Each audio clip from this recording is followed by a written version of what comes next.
don't shoot the messenger. Listen to the message very carefully. In 4 words, I developed a whole theory of life that would normally take at least one book, if not volumes. Just do it. Don't overanalyze. Don't analyze at all. Follow your gut. Follow your dream. Follow your passion. I took the Nike just do it and added the F word. And it has stood me in good stead and has got me a long, long ways. But this is a recent study that's published by Harvard University. Our analysis uncovered the most common types of pandas, meaning excuses, why their careers are stuck or you're not advancing in your life as fast as you want or in your goals. First, 36% of the pandas related to executive presence. In other words, your lack of executive presence. You only have 2 times to make a first impression. One, when I see you, what you look like. The second time when you open your big mouth or small mouth. Those are the only 2 times. After that, you have to perform. For those of you that are Penn students, for those of you that have gone to prestigious schools like this fine university, that university degree gets you in the door. The next excuse they use is 28% related to communication style or the lack thereof. Leadership, remember, is me getting you to do what I want you to do when I want you to do it, not when you get up off your dead ass to do it. The third reason they use is 29% related to peer-level relationships. You are who you hang around with. You are judged by who you hang around. Machiavelli said, you're judged by the 5 people that you surround yourself with. Now, I asked this question at university, and I'm sure I'm going to get about the same answer. If you're the average of the 5 people that you hang with, that you chill with, how would you be judged? We are a product of our social and economic milieus. We are a product of our parents and their parents. The last reason, 29 related to peer-level relationships. In other words, you are who you hang around with. And the remaining 7% included excessive optimism and perfection. I didn't hang around with those people. People that I spent lots of time with weren't optimists or perfectionists for sure. But you may fall into one of those categories. But all these categories now, 8 out of 10 workers admitted crying at work, with almost half those saying bosses or colleagues had driven them to tears.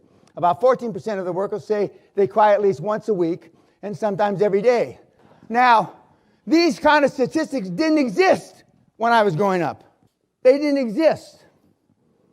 Now, people commit suicide because they get unliked on Facebook. That is so far beyond my comprehension. Now, I know it's a new world, but is it a better world? When I was growing up, sticks and stones can break your bones, Dan, but words can never hurt you. Of course, nobody uses that anymore. Now, some people say I'm savage. Some people say I'm a bully. Both things are true. People ask me, why am I so harsh? Guys, gals, fear works. Savageness works in business. I'm embarrassed to say. But why do you continue it, Dan? Because it works.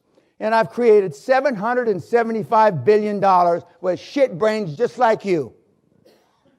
Why would I change that system? Why? I give all my product away free. I give countless free talks like this. Tough love works. If love worked and religion worked, there'd be nobody in this room. Who are the most religious individuals on the planet? The poorest. And contrary to what you think, all the rich guys think exactly like I do, but they're trying to paint their legacy. It's like an ex-president trying to get money for his library, and he who writes the history makes it. Now, I know these guys, you don't. I've talked to these guys, you haven't. Don't you see it? I do. I was on a podcast a couple of days ago, a rapper podcast that has 4 or 5 million followers. Why does a rapper podcast want to talk to me? And he asked me about some of the billionaires that I know off camera. And he said, even if you said that on camera, we'd cut it out. Do you think Elon or Steve Jobs or Henry Ford I or Rockefeller or Carnegie really gave a shit what you thought or thought then or think now? No. Now, I've met 5 presidents, 5 secretaries of state, more senators, ambassadors than I can, wipe my butt with. They are different off camera. Every once in a while you catch one of them where he thinks he's off camera and he's on camera, on mic, and they sound just like you, don't they? I'll never forget when Joe Biden, of course Joe Biden's big news now, Joe tells Obama, boy, this is a big fucking deal on camera, and it's a live mic. That's how they talk. The difference between what I coach, teach, mentor, whatever, is I demand you to do it or I throw you out. I demand. I keep you to a timetable for every hour that you're awake. Every hour. Most of you in this room waste at least 60% of your days. At least. Some of you waste 80%. Some of you waste 90%. Nobody holds you accountable. Nobody. I hear that even universities don't hold people accountable now. They've got wishy-washy policies. Well, you can come to class or not come to class, cha-cha-cha. You can turn in the paper or not turn in the paper, cha-cha-cha. I taught honors at the university. I got to explain about 1994, 1995. We had 330 people participated in a contest to be in my honors class. First day of class, 317 people. End of the year, 13 people. 300 went bye-bye because you had to come to class. I had pop quizzes.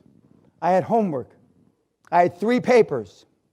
If I thought the kids were snowflakes in 1994, 1995, those were superheroes compared to today. Just imagine, pop quizzes, 3 papers, and I forgot the project.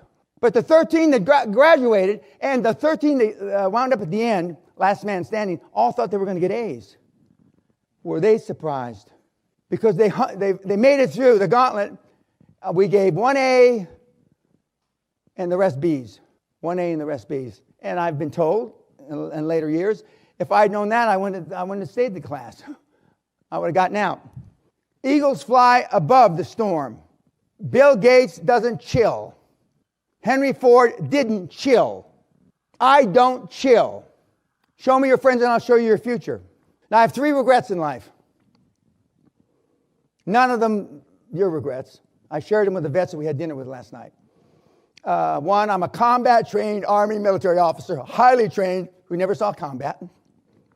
2, the night before my mother died, I yelled at her, God damn it, don't be a bitch, Mom, you're not sick. She's dead the next morning. I'd like to take that one back. And 3, I didn't set my goals high enough.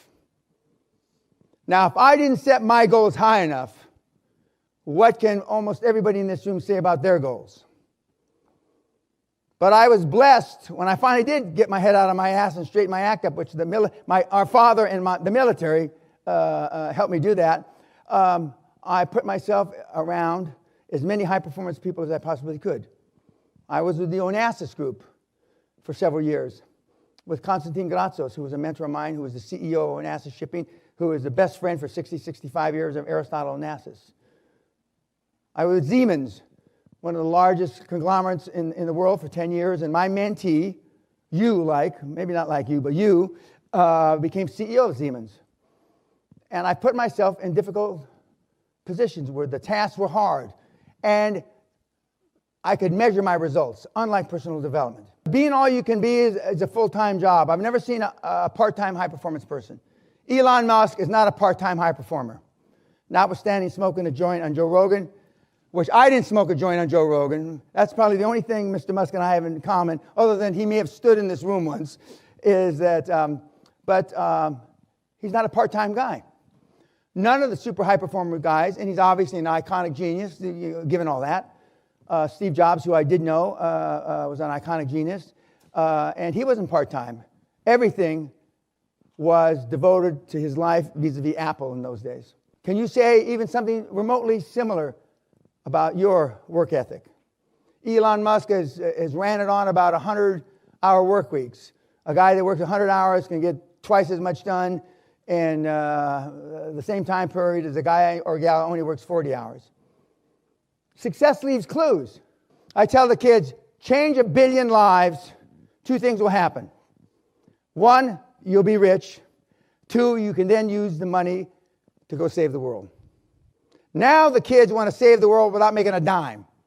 You come up with an idea that changes a billion lives. One recent one is Facebook, obviously. Mr. Zuckerberg has changed more than a billion lives. He's changed 2 or 3 or 4 billion lives. And he's gotten rich, right? I'm not going to argue whether he should be CEO of a public company or whatever that is.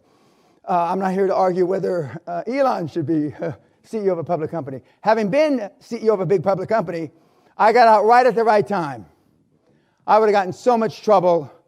I mean, God, I can't even imagine how much trouble I would have gotten. Because at one time I owned 60% of a public company, so I kind of relate to Elon and Mark, and I didn't give up what the shareholders said. Wrongfully, but I justified that nobody had more money to lose on investment opportunities than me, which was true because I own 60% of the public stock. But think about how you can change a billion lives and you'll be instantaneously wealthy. If you want to make $1 million, you're not going to make 10. If you want to make 10, you're not going to make 100. If you want to make 100, you're not going to make $1 billion. Because subconsciously, you'll start to shut down when you get, if it's $1 million, 900,000, 970,000. By the time you get you cross the finish line with $1 billion and $1. One of the things that I learned as a young man is what I just said: you will never exceed your highest and wildest and craziest expectation. So there was Tiger. So I knew as long as he didn't give up, he was going to win again. And he did. Although he did say on television, there were times I thought I would never do it again, but I was never going to give up. You've heard Elon Musk say, I'd never give up. You've heard all these guys say, I'd never give up. Thomas Edison, who didn't go to school here, but he said it was a 98% perspiration and 2% inspiration. But he never gave up. He allegedly did 10,000 experiments. I would have paid some 2 or 3 dipshit engineers from Penn to do all those experiments. And I wouldn't have done 10,000 experiments myself. But those kids are programmed. Now, tennis, young goddess, Coco Gauff, I always believed I could come back. For those of you that saw her play in Wimbledon, she's a phenomenon. But she's been playing tennis since she's shorter than the tennis racket. The good news is 98% of the high-performance people are introverts, just like you. Elon Musk is an introvert. Warren Buffett's an introvert. Zuckerberg's an introvert. It's only 2% of the loudmouths, like myself, that are extroverts. And only 10% of that 2% are alpha males. It's not easy to find alpha male anymore. Most are beta males. Nothing wrong with the beta male. Almost all the billionaires are not alpha males. There's maybe 1 or 2% of them are alpha male. But you don't have to be an alpha male loudmouth to act like you had a pair. Once you become fearless, life becomes limitless. One of the questions I ask the audiences and the school kids, how would your life be today if you weren't afraid? What would you have done that you didn't do if you weren't afraid? Physically afraid? Emotionally afraid? Afraid of what other people will think? Afraid of what other people might do? What would you be like? Where would you be today if I coulda, woulda, shoulda? Nobody in this room can say that they'd be just like they are now, because we've all had instances that we should have done something, but we didn't. You want to save your life, you want to save your career, you want to be all you can be, get off all social media tonight. Change your phone number tonight. Don't look back starting tonight. It's already been proven that Facebook builds neuroses. It's people living vicariously off of somebody else, a dipshit that's probably lying. Yet it consumes a lot of your time. Should be none of your time. Now, I realize that the current generation isn't confrontational because you want to be liked. But I would beg the question to ask yourself, do you want to be liked for the right reason? Do you want to be liked by the right person? Both of those questions are normally answered by no. But it's become politically correct to not offend. But some people need offending. Some people need offending. If somebody had stopped Hitler 80 years ago or 85 years ago, but in those days, the Brits were maybe the forefathers of political correctness and didn't want to be in another war like World War I. It's easy to justify not being aggressive. It's easy to justify not being confrontational. You can always do that, you know. But what I would ask you is think more clearly. Some people need to be confronted.